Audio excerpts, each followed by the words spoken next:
Hello, and in this video I thought I'd do a review of the Echo PAS 2620 ES, as you can see right there. So this is Echo's one and only multi-tool engine for the UK market. I don't know if they do different engine options in different countries, but for some reason we only get one. So just quickly going over the engine. It's 25.4 cc engine, so pretty good power. It's just under 5 kilograms. So when you look at it, it does look quite bulky, but it's all these plastics and everything make it look quite bulky and everything. I've had it about a year now, so I thought it would be a good chance to do a video on my thoughts and experiences with this machine. What I will say is the main attachment I use it with is the hedge cutter. If you're on Facebook group Pro Gardeners UK, you'll see me talk about them quite a lot. Fantastic attachment, fantastic hedge cutter. You've got things like grease nipples here, there's one there, one down there. Really strong blades. They're sharpened on the sides as well, on the tips, to help cut through stuff. And it comes with a built-in tip protector. This is a fantastic, as I say, hedge cutter. Again, it's been used for about a year and it is still razor sharp. I've heard good things about this before, and going from steel, well, I was usually have to sharpen them 3 times per year, something like that, 3 or 4, to save all that money and all the downtime having them sharpened by someone, is a great thing, great design, very well made. So back to the engine unit. It is very comfy. It's got this, sorry, that tree surgeon in the background, anti-vibration handle, if you can see, but it rotates separately to that for anti-vibration. It's okay, still do feel vibrations though. It comes with this bizarrely shaped loop handle, which is actually really good. It's quite comfy, there's a bit of give in it, so again, vibration and all that carry on. So to actually put the shaft, the attachment in,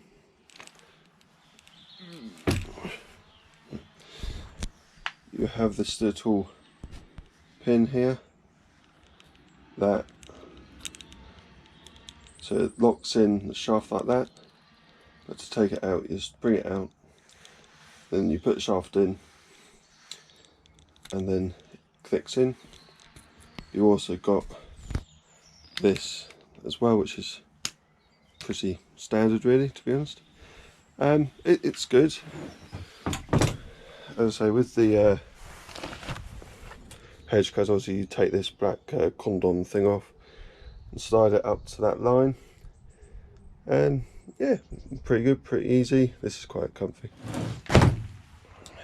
So it's got plenty of power. It's been reliable, no problems whatsoever. One thing that's really nice is their starter system. You're not putting it 2 feet and then the spring starts to kick in.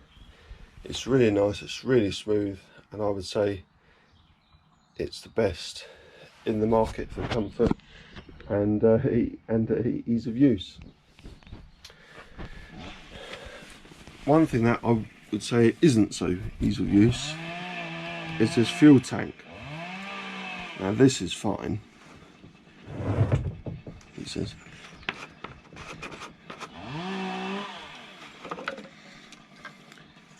What I find is when I fill up with fuel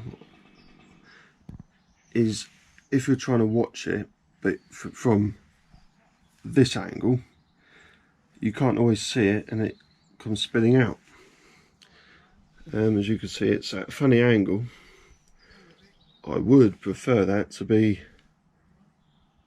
much straighter up, and therefore won't spill stuff. So that's a bit of a pain, to be honest with you. To keep that shape, ideally you sort of want it at that angle, but you can't keep it at that angle. So a bit of a design flaw in my opinion. I have talking to the people that distribute the stuff in the country.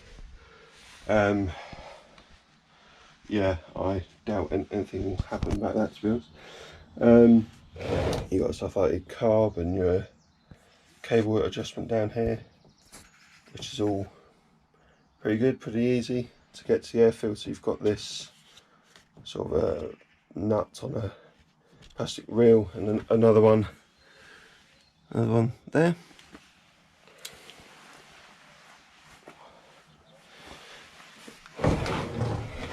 Another thing which some people are a bit so I don't know, they sort of like it but they don't, is just this basic on off.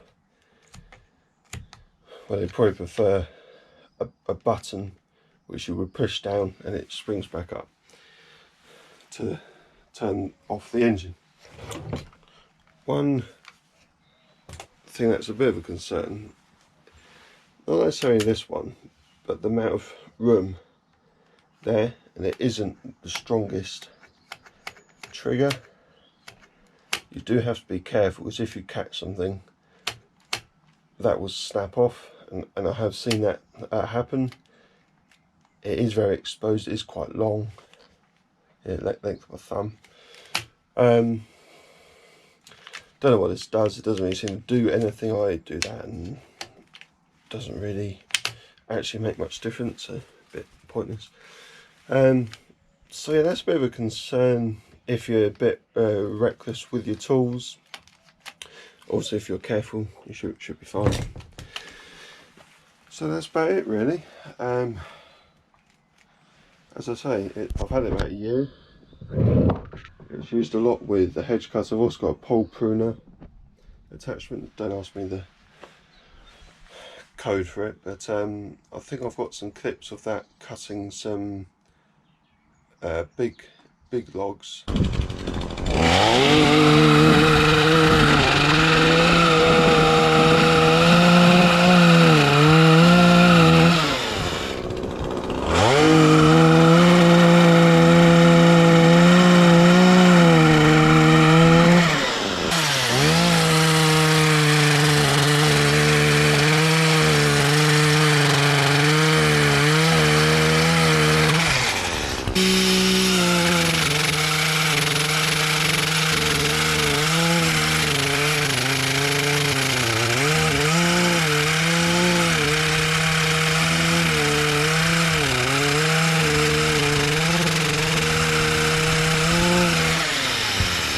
With it, I will mention that the Echo pole pruner attachment isn't for your fine cuts.